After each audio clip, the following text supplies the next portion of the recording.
Have you ever heard someone say they are all ears? This funny saying means that someone is really listening and paying attention. It's like they have big ears that are ready to catch every word you say. For example, if you have a secret to tell your friend, you can say, "I'm all ears." This lets them know that you are ready to listen and hear what they have to say.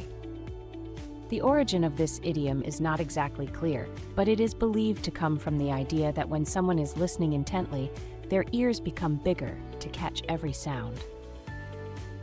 So next time you want someone to listen to you, just tell them you are all ears and watch them perk up and pay attention.